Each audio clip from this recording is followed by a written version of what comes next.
మీరు టీవీల్లో అబద్ధపు ప్రచారాలు, అబద్ధపు మాటలు, అబద్ధపు వాగ్దానాలు, మరి నువ్వు రైతు రుణమాఫీ చేస్తానని మరి చేతులెత్తేసింది నువ్వు.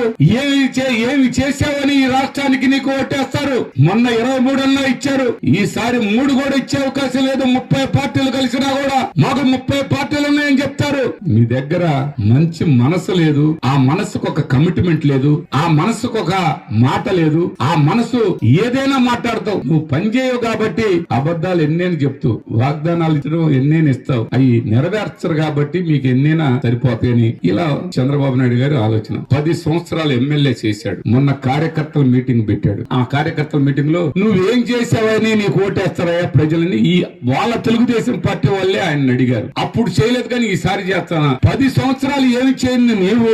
ఇవాళ వచ్చిన బ్రహ్మనాయుడు గారు మంచినీటి సమస్య పరిష్కారం చేశాడు. ప్రతి ఊర్లో గ్రామ పరిపాలన కేంద్రాలు కట్టించాడు. ప్రతి ఊర్లో రైతు భరోసా కేంద్రాలుగా నిర్మాణం చేపించాడు. ప్రతి ఊర్లో హెల్త్ సెంటర్ నిర్మాణం చేపించాడు. ఈ ఊర్లో 6 కోట్లతో హాస్పిటల్ నిర్మాణం చేపిస్తున్నాడు.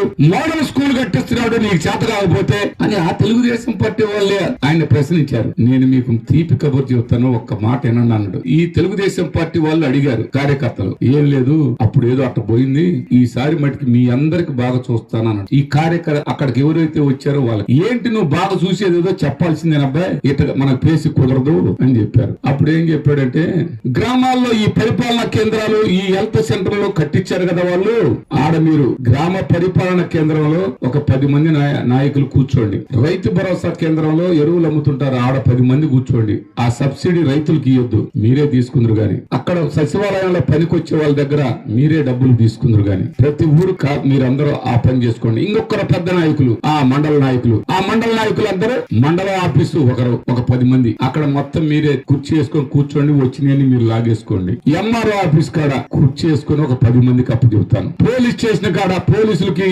ఎవరైనా ఏదైనా ఇస్తారో అవి కూడా మీరే తీసుకోండి చేస్తామని చెప్పి, అట్లా 6 పోలీస్ స్టేషన్లు, 6 ఎంఆర్ఓ ఆఫీసులు, 6 ఎండిఓ ఆఫీసులు, 82 సచివాలయాలు, 82 రైతు భరోసా కేంద్రాలు, 82 హెల్త్ సెంటర్లు, మందులు వస్తే మీరు తీసేసుకోండి. ఇవన్నీ మీరు దోసుకుందరు గాని మీరు పేదవాళ్ళు లేరు, బోధవాళ్ళు లేరు, ఊరికి అవసరం లేదు. మీకు ఈసారి ఆ అవకాశం కల్పిస్తాను, మీరు అందరూ నన్ను కల్పించండి అని చెప్పాడండి. అది బయటికి లీక్ అయింది. ఈ దుర్మార్గం ఏంటి? మంచిగా చేయాలా, నేను మంచిగా చేస్తాను, ప్రజలందరికీ మంచిగా చేస్తాను, ప్రజలందరికీ ప్రభుత్వ పథకాలు అందిస్తాను, ప్రజలందరికీ నిజాయితీగా నిబద్ధతగా మంచి చేయాలి, మంచి జరగాలనుకోవాలి. కానీ ఒక శాసనసభ్యుడు 10 సంవత్సరాలు చేసి ఏమి చేయకుండా ఇవాళ ఈ వినుకొండ నియోజకవర్గాన్ని అందరికీ మన కేకు ముక్కల్లాగా కట్ చేసి మీ అందరికి పంచుకుందురుగానని చెప్పాడంటే, ఇలాంటి వాళ్ళకి పదవులు ఇచ్చి ప్రజలు ఏమైపోతారండి?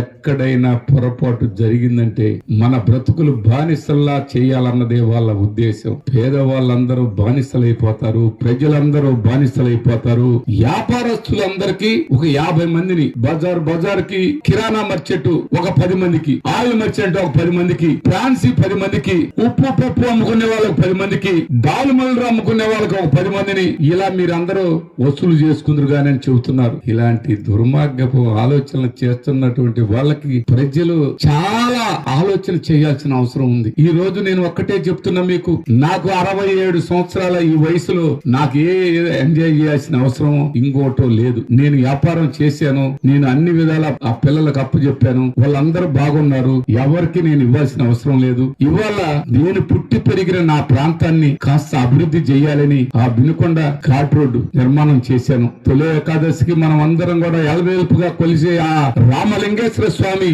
ఆ ఆలయానికి వెళ్ళటానికి బ్రహ్మాండమైన రోడ్డు నిర్మాణం చేశాను. డబ్బులు రాకపోయినా, డబ్బులు లేకపోయినా, నా సొంత డబ్బులతోటి కూడా ఇది నేను వేయాలి, నాలాంటి పెద్ద వయసు ఉన్న వాళ్ళు కూడా పైకి రామలింగేశ్వర స్వామిని దర్శించుకోవాలి అని చెప్పి ఆ రోడ్డు నిర్మాణం కొండలు పగలగొట్టడం జరిగిందని మీ అందరికీ సందర్భంగా తెలియపరుస్తున్నా.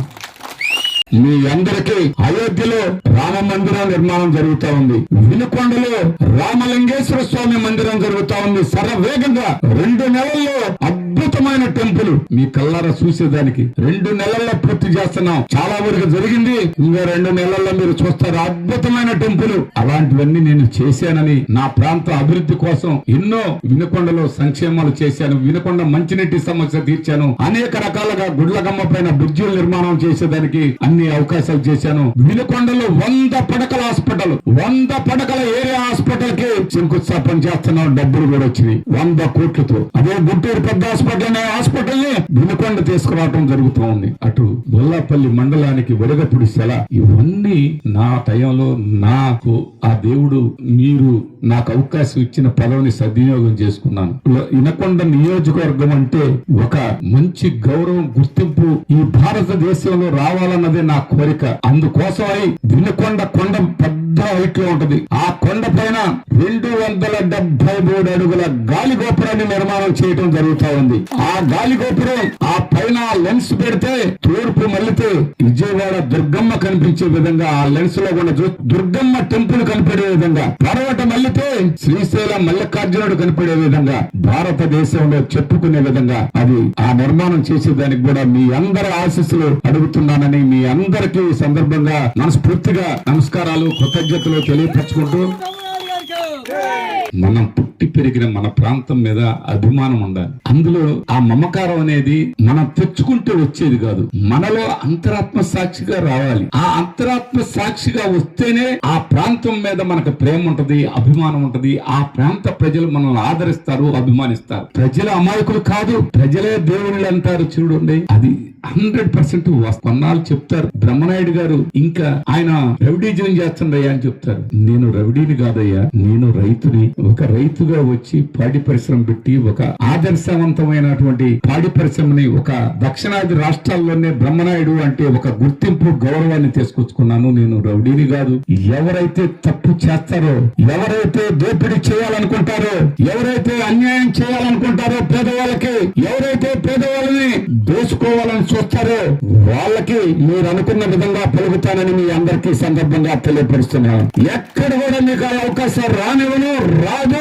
మిమ్మల్ని వదిలిపెట్టమని ఎవరు జోలిపోయినా, పేద రైతుల జోలిపోయినా, పేదవాళ్ళ జోలిపోయినా, ఎక్కడైనా మీరు బ్రహ్మనాయుడు అంటే నిజాయితీల నుంచి వస్తాడన్న సంగతి మీరు గుర్తు పెట్టుకోవాల్సిన అవసరం ఉందని ఈ సందర్భంగా మీ అందరికీ తెలియపరచుకుంటూ